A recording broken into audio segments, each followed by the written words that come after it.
बच्चों कहते हैं हम लोग डाईपोलर आयन।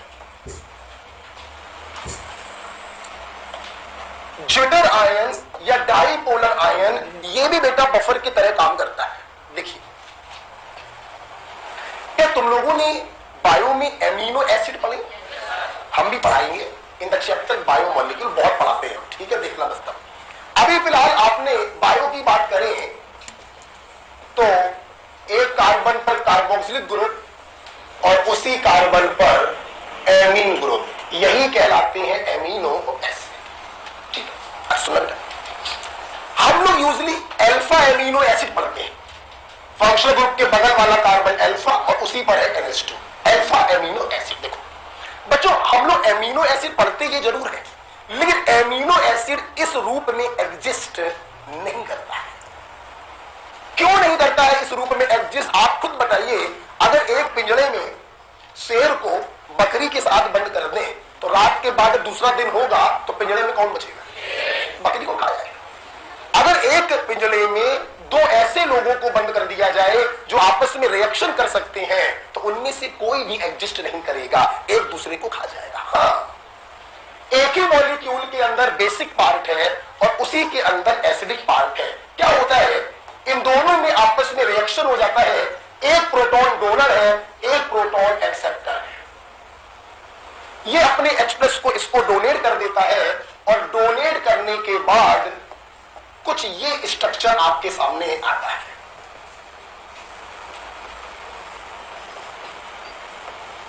राइट और रॉन्ग बेटा? इसी स्ट्रक्चर को हम कहते हैं jitter ion. Clear? Amino acid जब भी बच्चों एग्जिस्ट करता है जिटर आयन के फॉर्म में ही एग्जिस्ट करता है, वो इस न्यूट्रल फॉर्म में एग्जिस्ट नहीं करता।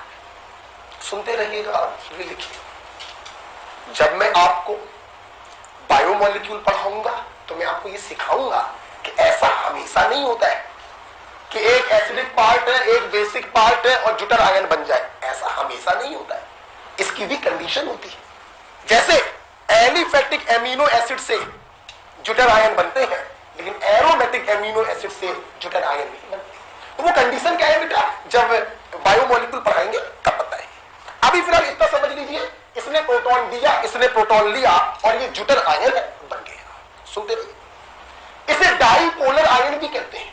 पोलर मतलब चार्ज, डाई मतलब दो, एक ये एक ये, डाईपोलर आयन। इसे इंटरनल सॉल्ट भी कहते हैं। जब एसिड और बेस रिएक्शन करता है तो बनने वाले को सॉल्ट कहते हैं ना, इसे इंटरनल सॉल्ट भी कहते हैं। ठीक है, नेक्स्ट पॉइंट सुनते चलिए। तुमसे कोई पूछे एमिनो एसिड में बेसिक पार्ट क्या है तो धोखे से भी NH2 ना बता देना। तुमसे कोई पूछे एमिनो एसिड में एसिडिक पार्ट क्या है, धोखे से भी COOH मत बता देना, क्योंकि ये तो एग्जिस्ट ही। आप देखिए क्या बताओ, देख ये बेस है तो H+ लेने के बाद ये किस में बदल गया? Conjugate acid. ये एसिड है, H+ देने के बाद किस में बदल गया? तो मेरे भाई, अगर तुमसे कोई पूछे एमिनो एसिड में बेसिक ग्रुप कौन सा होता है तो COO-। एसिडिक ग्रुप कौन सा होता है? NH3+। पहले ये बताओ, थोड़ा सा जुटर आयन समझ में आया? थोड़ा सा पढ़ाया, डिटेल डिस्कशन भयानक करूंगा जब बायोमोलिक्यूल पढ़ाऊंगा। ठीक है, आप सुनना। ये जो चीज है बेटा, ये भी बफर की तरह काम करती है। आप देखिए, अकेली है। जैसे इसके पहले वाले एग्जांपल में सॉल्ट अकेला था, बफर की तरह काम कर रहा था, ये भी अकेला है, बफर की तरह काम कर रहा है। आइए देखिए कैसे। अच्छा, तुम साले बफर हो तो तुम्हारे ऊपर एसिड डालेंगे तुम एसिड को खा जाओगे, और बेस डालेंगे तो तुम बेस को भी खा जाओगे। हाँ, खा जाएगा। दिखाए? देखो, एक जगह कम पड़ेगी। देखिए सब लोग, सब लोग सामने देखेंगे बफर एक्शन को। या सब लोग देखिए बच्चों, मैंने इसमें थोड़ा सा एसिड डाला और सेकंड केस बनाएंगे थोड़ा सा। अब देखना, जैसे तुमने एसिड डाला, इसका बेसिक पार्ट एक्टिवेट हो गया और ये बेस जाकर इस एसिड को खा जाएगा। और सबसे खास बात देखो, खाने के बाद ये जिसमें बदलेगा वो एक वीक एसिड है कि नहीं? अगर ये टूट कर थोड़ा बहुत H+ देगा भी तो पीएच पर कोई खास फर्क नहीं पड़ेगा। तो बच्चे जल्दी बताओ, पीएच को मेंटेन किया कि नहीं किया? बफर है कि नहीं है? तुमने बेस डाला, जैसे ही बेस डाला एसिडिक वाला पार्ट एक्टिवेट हो गया, ये एसिड इस बेस को खा जाएगा। सब लोग देखें, ये बनेगा, एसिडिक पार्ट है ना, H+ देगा, इस OH- के साथ कंबाइन करा के उसे सबसे वीक इलेक्ट्रोलाइट वाटर में बदल लेगा। बता पाएगा ना?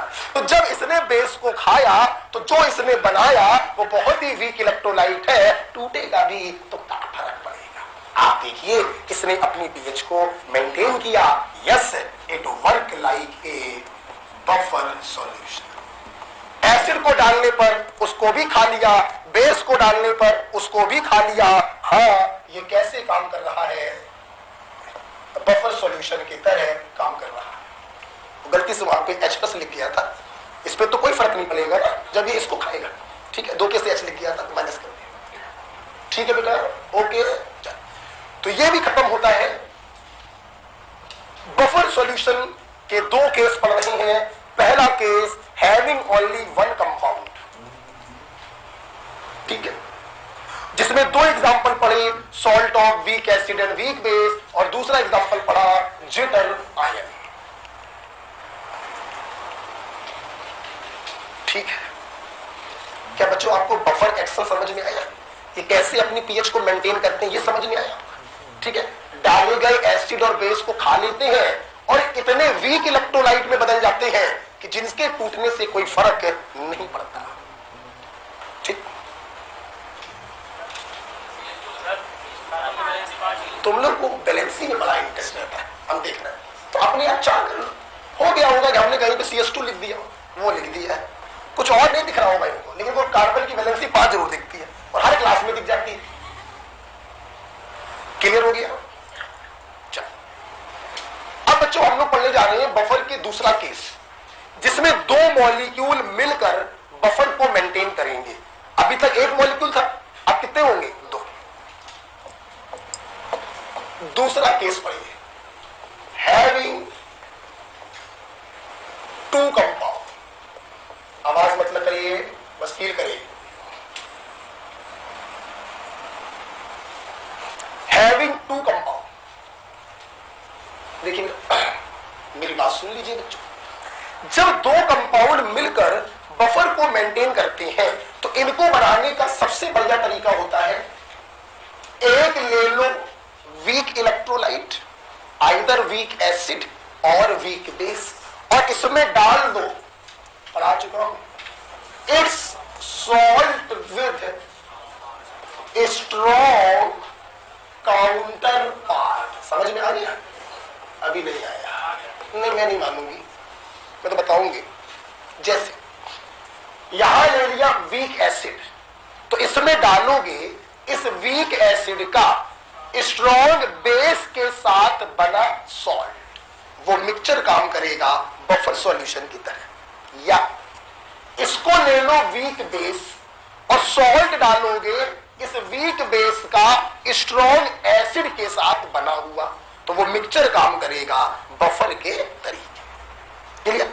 एक होना चाहिए वीक और दूसरा होना चाहिए उसका salt with strong counter part. अगर ये वीक एसिड है तो स्ट्रॉन्ग बेस के साथ सॉल्ट डालोगे, अगर ये वीक बेस है तो स्ट्रॉन्ग एसिड के साथ सॉल्ट डालोगे। Is it clear? ये तरीका होता है इस प्रकार के बफर को बनाने का। बताओ कितने लोग हैं बर्तन में? 2। इसीलिए क्या पढ़ा? Having 2 compound. ठीक, सुनते रहना बेटा।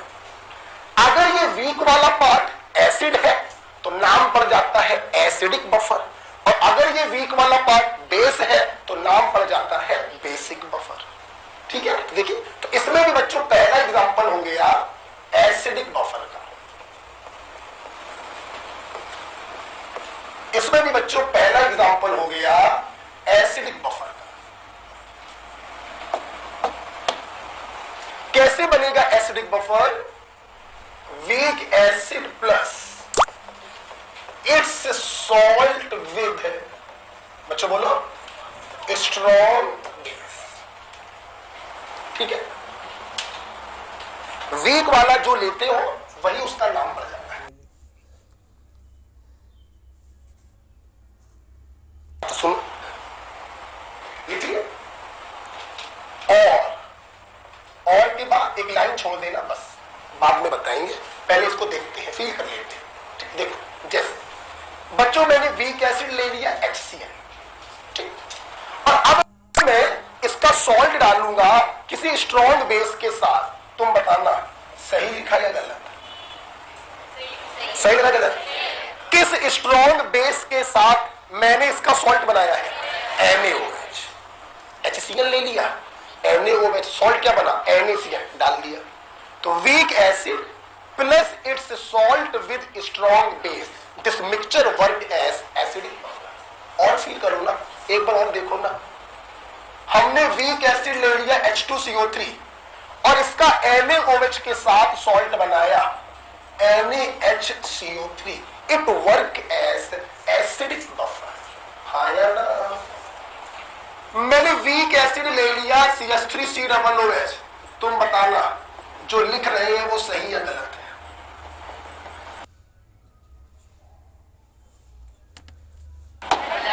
बोलो क्यों गलत है? आपने वीक बेस के साथ बनाया, गलत।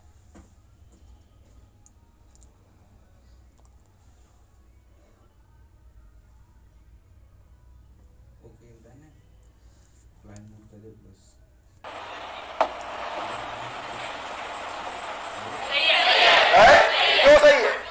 आपने कैल्शियम हाइड्रोक्साइड के साथ सॉल्ट बनाया है, तो weak acid plus its salt with strong, yes, ये मिक्सचर काम करता है बफर के तरीके। क्लियर हो गया बच्चों? अच्छा सुनो, मैंने यहां पे लाइन छुड़वाई थी खाली, क्यों छुड़वाई थी? फील करो, देखो देखो, फॉलो देखो, ये तो वीक एसिड है, अच्छी बात है। आप सुनना, तुम्हें बच्चों मालूम है कि salt are usually strong electrolyte, तो जब आप इसका एक्वस सॉल्यूशन बनाएंगे तो इससे टूट कर ये 100% टूट जाएगा, बोलो आएगा ना? और ये टूट कर Na+ और Cl- देगा। स्ट्रॉन्ग वाले के जो आयंस होते हैं वो किसी काम के नहीं होते हैं, बस ये पानी से सराउंड हो जाते हैं। हाइड्रोलिसिस में सिखाया था। हमारे काम का जो पार्ट है वो वीक वाले के पार्ट होते हैं। क्लियर? तो आप क्या देखना, this plus this is buffer या this plus this is buffer. बात तो एक ही है ना, हमारे काम का तो ये है, ये तो हमारे काम का है ही नहीं। और बच्चों जल्दी से बताना, ये इसका क्या है? क्या है?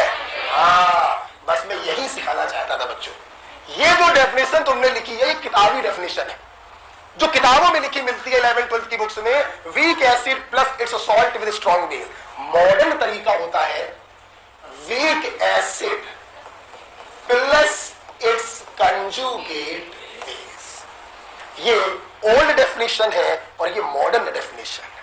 आइए फील करते हो। और देखना बच्चों, देखना, ये सॉल्ट जब पानी में जाएगा बेटा तो ये इसी में तो टूटेगा। सब लोग बोलो, ये तो मतलब किसी काम का है ही नहीं। तो हमारे काम का क्या है? वीक एसिड और उसका कंजुगेट बेस, ये दोनों मिलके बनाएंगे बफर सॉल्यूशन। ठीक, इसमें देखो, जब ये पानी में जाएगा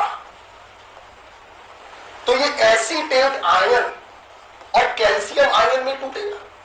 कैल्शियम आयन स्ट्रॉन्ग इलेक्ट्रोलाइट,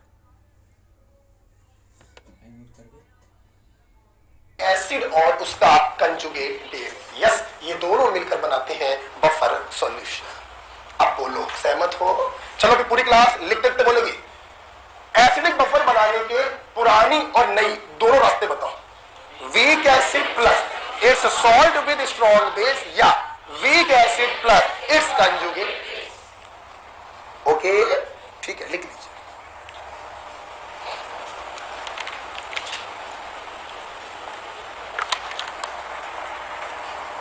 जानते हो बेटा, हमारा ब्लड भी बफर है ना, इसकी पीएच होती है 7.42। हमारा ब्लड का बफर यही बनाता है, यही होता है ब्लड बफर।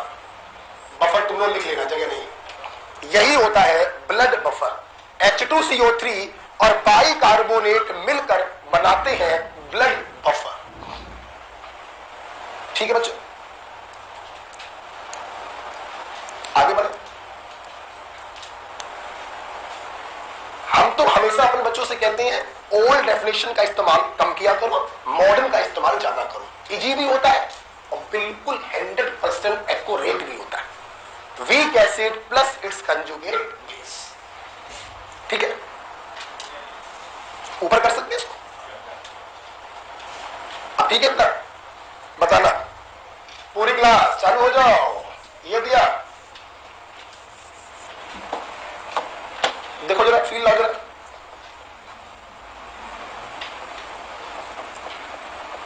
क्या ये एसिडिक बफर है? बोलो क्यों नहीं है? क्योंकि स्ट्रॉन्ग एसिड ले लिया है भैया। हम लोग लेते क्या है? वीक, और फिर उसका स्ट्रॉन्ग के साथ सॉल्ट बनाते हैं। तुमने स्ट्रॉन्ग एसिड ले लिया है इसलिए ये बफर नहीं, ठीक है। अब बताइए ये बफर होगा?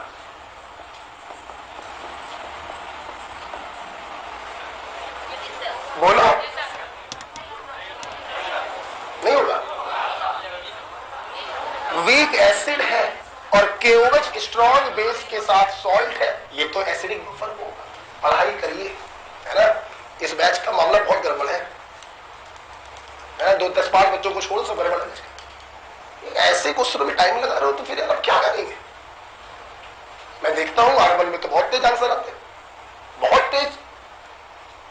आप इसमें सोच रहे यार तो क्या करेंगे? मतलब दुनिया में 7 एसिड स्ट्रॉन्ग है, FSO3H, SBF5, HClO4, H2SO4, HNO3, HCl, HBr, H। इनके अलावा जितने भी होते हैं वो वीक होते हैं। ये स्ट्रॉन्ग एसिड था, देखते गलत हो गया। एसिड होना चाहिए वीक, उसका सॉल्ट होगा स्ट्रॉन्ग बेस के साथ। इधर तो ये बिल्कुल सही है, वीक एसिड है और उसका स्ट्रॉन्ग बेस के साथ सॉल्ट है, ये बिल्कुल सही है। बोलिए आया ना? ठीक है। अब बताइए सामने देखिए, आप इसको ऐसे भी लिख सकते थे, वीक एसिड लिख देते और KNO2 ना लिखकर सिर्फ NO2 माइनस लिख देते, वीक एसिड कंजुगेट बेस, वो भी सही होता है। बोलिए हाँ या ना? और बताइए, और बताइए ये है कि नहीं है?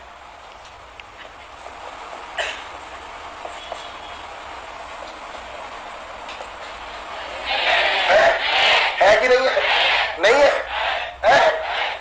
H2S is a week acid और H प्लस हटाकर कंजुगेट बेस बना दिया। यस, ये भी बफर सॉल्यूशन है, एसिडिक बफर है। Week acid plus its conjugate base, आप चाहे लिख दीजिए HS माइनस, चाहे आप इसके स्थान पर लिख दीजिए KHS, दोनों ही सही है। वीक एसिड चाहे लिख दो बगल में कंजुगेट बेस और चाहे लिख दो स्ट्रॉन्ग बेस के साथ बना हुआ सॉल्ट। यस, ये भी एसिडिक बफर है ना।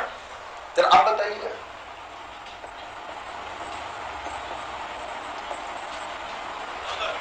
है? ये देखिए नहीं है, वीक एसिड लिया और इसका कंजुगेट बेस होगा HS माइनस, ना कि S-2, इसलिए ये एसिडिक बफर है या ना। क्लियर हुआ कि नहीं हुआ? जरा आप बताइए,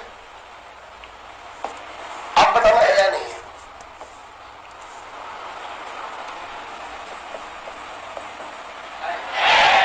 This is the weak acid. It still have replaceable hydrogen, so this is the weak acid and this is the conjugate base. Yes, ये बफर है। ओके, तो वीक एसिड जिसके पास रिप्लेसेबल हाइड्रोजन हो और बगल में उसका कंजुगेट बेस डाल दीजिए, वो एसिडिक बफर की तरह काम करता है। राइट? बताइए।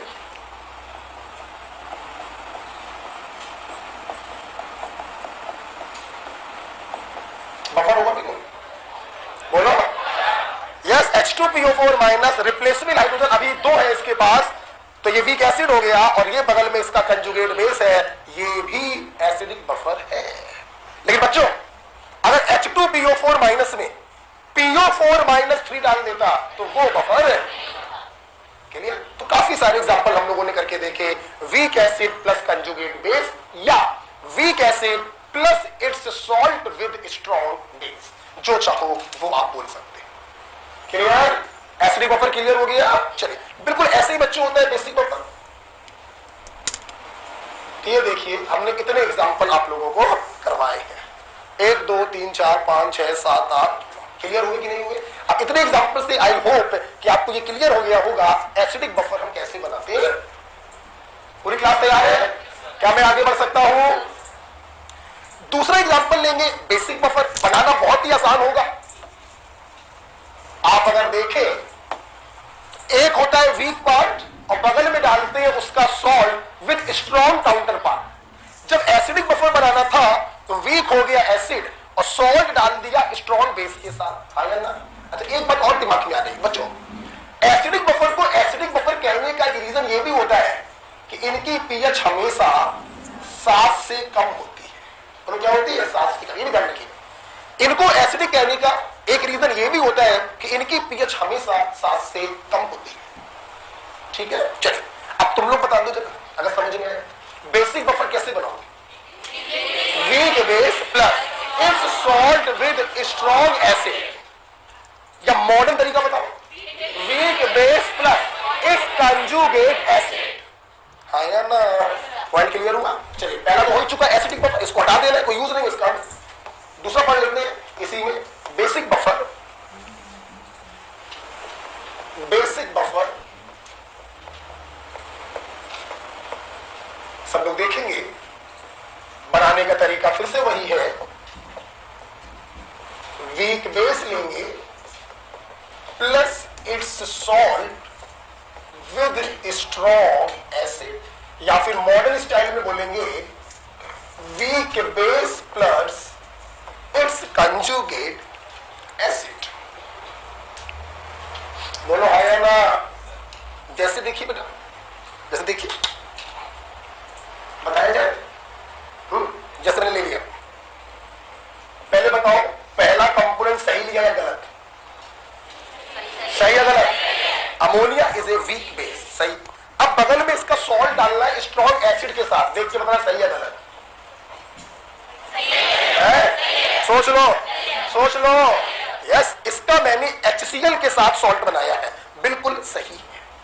यस, ये काम करेगा बच्चों बेसिक बफर की तरह। और आप देखो बेटा, चाहे तुम NH4Cl लिखो और तुम्हें अच्छे से मालूम है ये टूट कर देगा क्या? NH4 प्लस प्लस Cl, ये मेरे किसी काम का नहीं। Weak base conjugate acid, yes this is the basic buffer. बोलो बच्चों आया ना? अच्छा बताना, अगर मैं इसको ऐसे लिख देता तो क्या ख्याल था?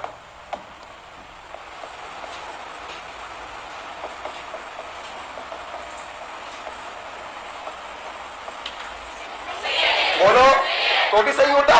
वीक बेस और सल्फ्यूरिक एसिड के साथ सॉल्ट बनाया है, ये भी सही होता। और आप समझ गए हो, इसके टूटने से हमको मिलेगा इसका कंजुगेट एसिड। सल्फेट तो बच्चों हम लोग के किसी काम का है? बोलो हाँ या ना? बताना, अब बताना।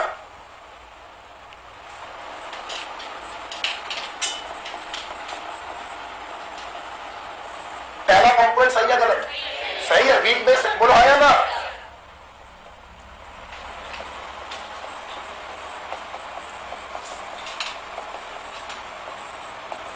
दूसरा कंपोनेंट भी बोलो, HCl के साथ सॉल्ट बनाया है, दूसरा कंपोनेंट भी क्या है? सही। तो weak base and it's conjugate acid बोलो या उसका सॉल्ट बोलो स्ट्रॉन्ग एसिड के साथ, बिल्कुल सही जवाब है। ठीक है,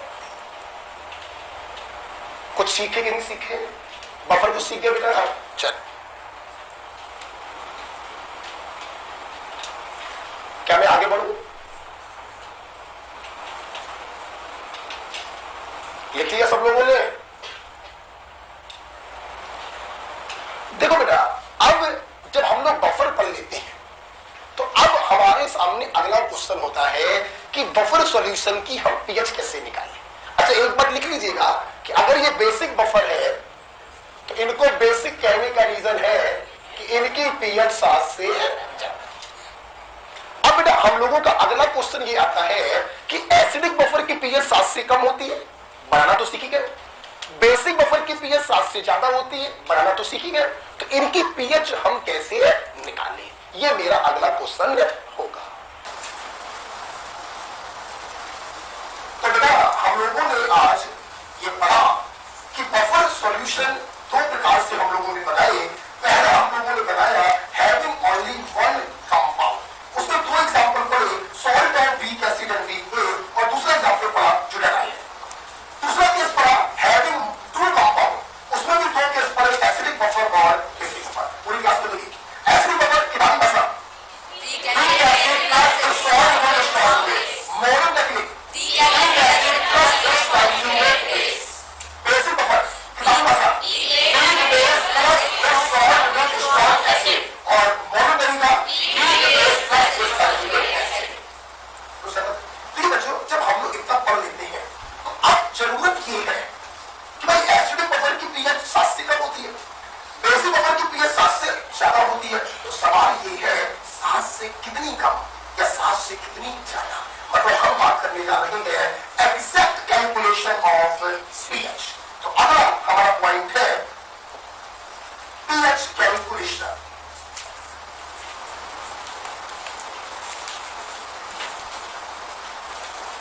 अगला हमारा पॉइंट है पीएच कैलकुलेशन। ठीक है बेटा, चलिए तो मैं थक गया हूं, अब मैं जल्दी छोड़ देते हैं, ठीक है।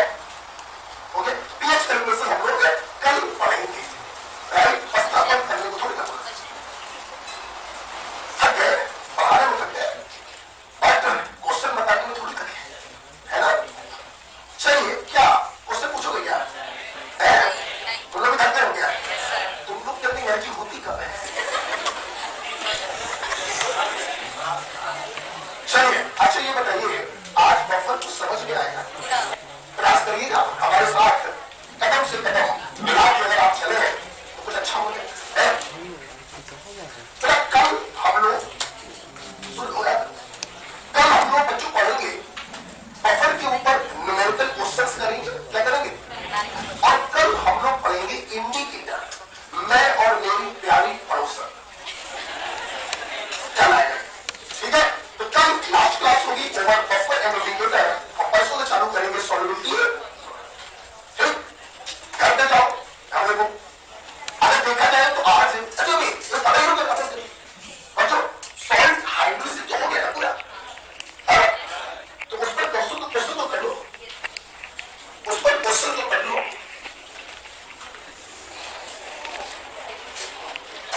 सॉल्ट हाइड्रोलिसिस तो पूरा हो गया ना, तो उस पर तो टिक लगा दो, ठीक है। टिक मत लगाना, टिक पहले लगा चुके हो, एस लिखना। क्या लिखना? एस मतलब सॉल्ट हाइड्रोलिसिस। 4